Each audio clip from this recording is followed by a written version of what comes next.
Sobrang sayang nito guys, grabe. Hello guys, welcome back sa ating today's for video. Gagawin kong abono apple na bulok. So ito siya guys, papakita natin sa inyo. Ayan, oh. So binili siya ng hipag ko sa palengke. So bulok na siya guys. Namin makain kasi siyempre may uod. So kailangan natin gawing kapaki-pakinabang yung star apple. Suwain ko lang siya guys. Oh my god. May uod na siya guys. So may uod na talaga siya guys. May butas siya oh. Oh. Oh, ayan, di ba? So nakakadiri na siyang kainin. Buksan natin. Tingnan nyo naman 'yan. Ang ganda sana guys ng ng kulay niya, kulay alam nyo, kulay purple. O, purple, violet talaga siya ha. So, ayan, titingnan natin. Ihiwain natin. Siyempre, papakita natin, bulok to eh. Nakakadiri siyang kainin guys kasi yung uod gumagapang-gapang siya. Oh my God. Oh, yun guys, oh. Oh. Diba? Oh. Nakita nyo diba? Oh, diba bulok? So, hindi naman lahat guys, pero meron kasing mga uod na maliliit. So, nakakadiri talaga guys. Ayan oh. Ang dami niyan guys. Ay, sayang oh. So, check pa natin. Try pa natin. Baka mamaya ay makakuha pa tayo ng mas okay pa.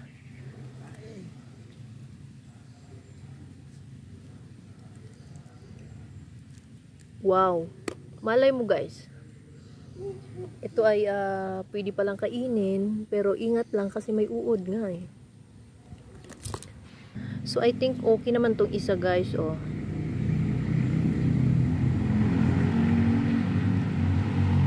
Ayan, so i-try nating kainin kasi malinis naman siya. So nakaswerte pa rin tayo.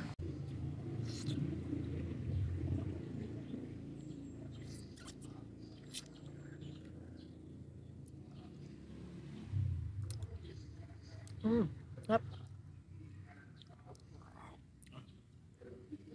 So, I think okay pa itong isa. Huwag lang talaga ako makakita dito ng bulok. Nakaka-dear yan.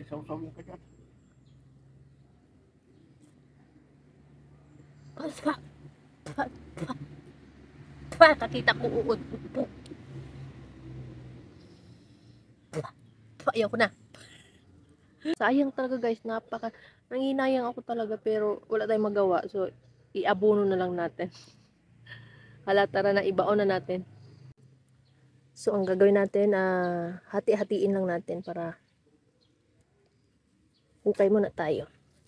Dito dati guys, pinagbaonan ko na to ng mga pinagbalatan ng gulay. So, healthy na yung lupa dito. Ayan. So, may mga buto pa yan. Wala akong planong itanim yan kasi matabang yung star apple na lahi. Ayan. So, yan ang ating technique ngayon. Para mapakinabangan din naman ng lupa. Ayan o. Gusto ko sana kainin kaso ay uod talaga eh. Ayan o. Yun o. Yun. Yun o. Parang ay ayaw ko na talaga guys. Sayang guys oh. Ayan. Oh. Daming uod. Yaki.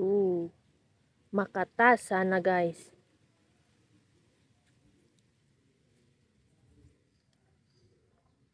So, ang lupa na lang ang makinabang.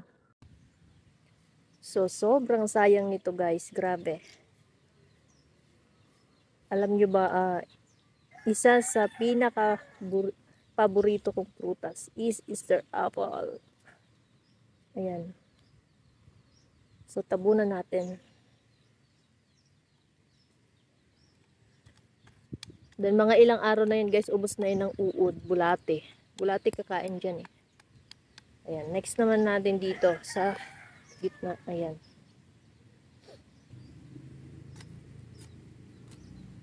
Ayan guys oh. Ayan. Ito yung una kong binauna ng mga gulay-gulay. Ayan. So, sold tayo dyan at may binaon tayo dyan dito.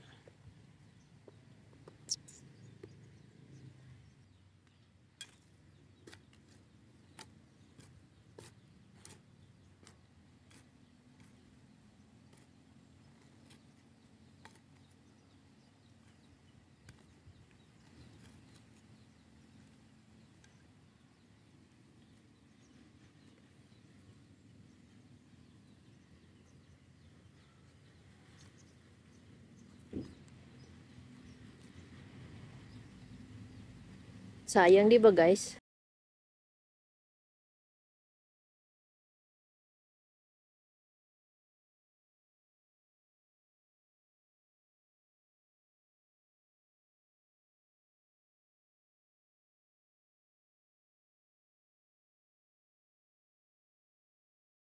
Next naman dito sa katabi.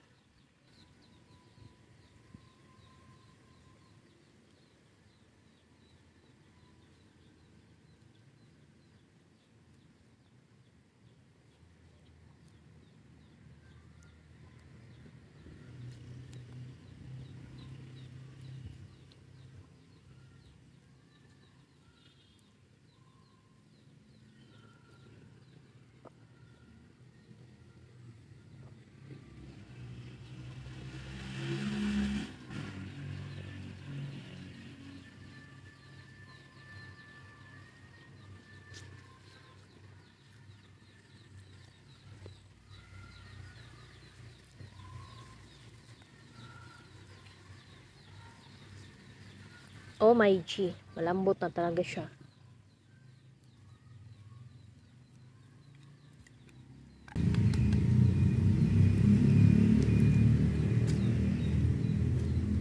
Natapos na tayo magbaon ng bulok na Star Apple. Yan. So, after 1 week guys, i-check natin yan. Uod na siya guys. So, uod na siya. So, ayun guys, yun lang yung prutas ko na inabuno ko sa lupa na may uod. So, sana tumaba yung ating lupa. Thank you so much for watching. Oo, Day, kayo nag-vlog ko, Day. Oo.